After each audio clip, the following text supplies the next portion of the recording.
Breaking a lean angle barrier has got to be one of the most frustrating challenges for the sporty rider. You want to feel that amazing feeling of having the bike cranked right over, the satisfying sensation of your knee gliding across the surface, and the photo you proudly display in the lounge to show your kids, "See, Dad is cool." But I know that for many that will feel like a distant dream, and no matter how much you try to break this barrier, your brain just says, no. And I know this because I was that rider. And after a less than ideal start to my track life, it left me with some big barriers that took a fair bit of time to overcome. But I did eventually overcome them. And in this video, I'm going to share all the key things that helped me conquer my fear of leaning so that it doesn't have to take as long for you as it did for me. We'll talk about why you're likely struggling to lean and exactly how you can put yourself in the best position to overcome this very common and very frustrating barrier. Very quickly though, I want to touch on the purpose of breaking this barrier. On the track, it's obvious. The more you can lean the bike, the higher the corner speed you can achieve, the faster you're going to go. That's the goal there. On the road, it's not about speed. I don't actually want high lean angles to be a goal for you on the road, because high lean angle cornering probably means you're speeding. However, having confidence in your ability to lean will give you a greater level of control and margin for error when you're required to lean more. So while it's not an aim for your everyday road ride, I do think it brings massive benefits to your road riding from a safety point of view. And we'll talk about exactly how you can achieve this off the road so that you can reap all the benefits on it. Okay, with that out the way, let's dive in. Why do riders struggle to break lean angle barriers? The first reason is a lack of trust in the tyres and not knowing where the limit is. This is the fear that your tyres won't be able to handle high lean angles, they'll lose traction and you'll crash. The first step to solving this is to get tyre perspective. We can do this by working to understand what the tyres are really capable of. And for most riders, your tyres are likely a lot more capable than you realise. This image is one of my favourites to reference on this. This photo was taken at the launch event of the old Dunlop Road Smart 2s back in 2011.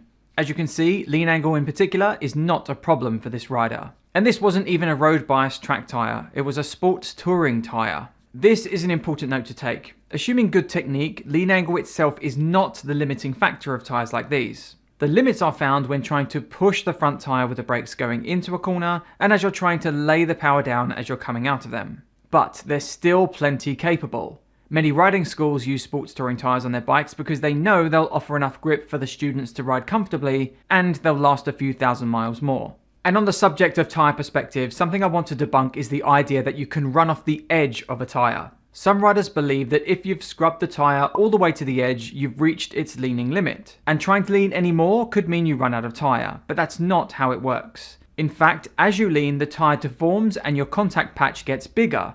Now, why it does this and the benefits of it are a whole video in itself. But all I want you to take from this is that on modern sports tyres, you can't run off the edge of them. There are many reasons as to why grip is reduced at high lean angles, but this isn't one of them. Something else to help you get perspective is to use others for inspiration.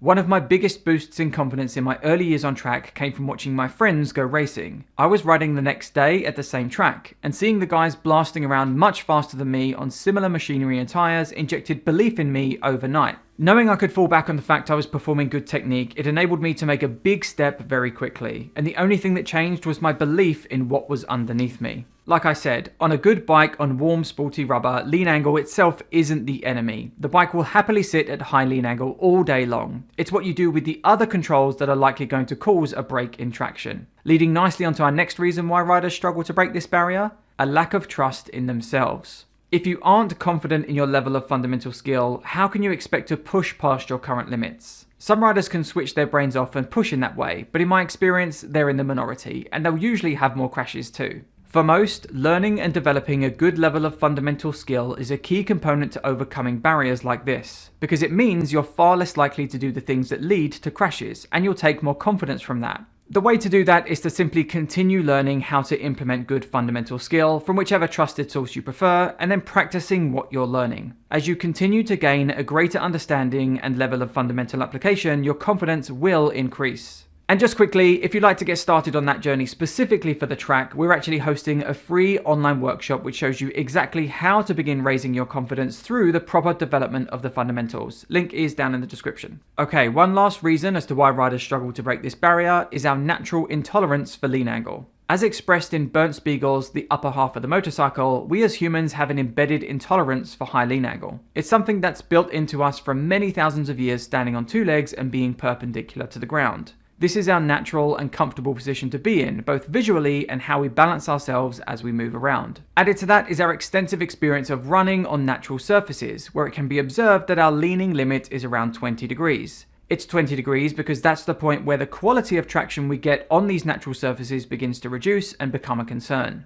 When we throw our leg over a bike for the first time, this long-present instinct remains with us, and translates straight into our fears of tire traction at higher lean angles. As you push past your natural leaning limit, all of this comes together to create a resistance to lean angle. A resistance to lean the bike itself, but also a resistance to lean the body over too. And sadly, this is something that can only be overcome with experience of high lean angles. So knowing this doesn't necessarily help you lean, but it might help you cut yourself some slack if you're starting to struggle. So everything we've covered to this point has been about understanding the challenges, but that alone isn't going to help you overcome this barrier. So let's talk about how you can take action on this. And we're going to have two plans, one for track riders and one for riders who can't or don't want to go to the track. But the first thing I'll say to every rider is that you must be intentional with this. I talk a lot about how you can't simply ride around hoping that progress is going to come. We must be intentional with what we're trying to do, and this is especially true for breaking lean angle barriers. This means having a plan, putting yourself in the best position to action it, and then applying conscious effort to make a change. Okay, so for our track riders, the first step is to pick a corner you're most comfortable with. In my experience, medium speed corners that are fairly long work well, and where a fair amount of braking is needed. This will make sense in a minute. Once you have your corner selected, next you need to create a suitable corner entry approach so that you can make the key step in all of this, rolling more speed into the corner. If you try to lean more at your current speed, you'll meet the inside of the corner too soon, so we must get into the corner with more speed to compensate. But charging into a corner trying to full speed is unlikely going to get you the result you want. Instead, I find it's best to use a slightly more modest braking point, which leaves you enough time and attention to focus on your entry speed. With a sensible braking point set, now you just need to release the brake lever a little quicker after the bulk of your braking is complete. With everything else remaining the same, this is a surefire way to incrementally raise your entry speed. Next, the harder bit, leaning the bike more.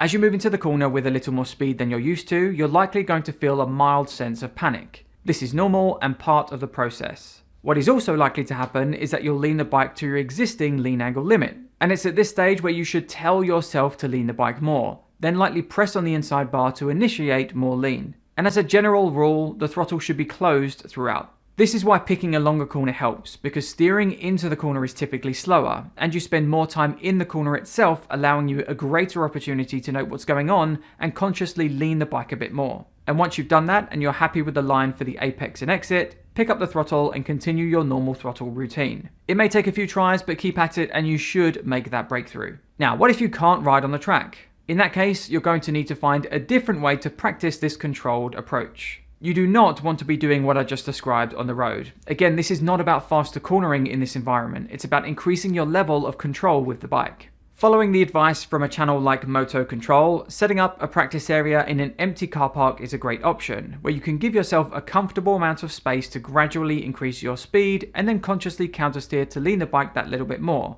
Similar to what we just practiced on the track, albeit at slower speeds. And just as a side note to this, Moto Control has tons of videos on this and other kind of practice drills, so go check out their channel if you haven't already. Now, if you don't have access to space like this, look for some kind of knee-down school in your area, where they'll essentially take you through this process. Or look into whether your local tracks or riding schools put on events specifically for road riders who don't necessarily want to set lap times, and are just looking to gain a bit more confidence with the bike. But whichever route you go, the plan is the same. You simply need to create a controlled way to incrementally increase your speed and then apply conscious countersteering to lean the bike that little bit more. With time, practice and patience, you'll get there too. That said, the fear of making a mistake and crashing is still going to be a very real concern for many. So check out this video here, where after analysing 127 different crashes, I break down the 5 most common reasons why riders crash. And this might be my most important video I've ever made. Outside of that, thank you so much for joining me for this one, and I'll see you in the next one. Take care.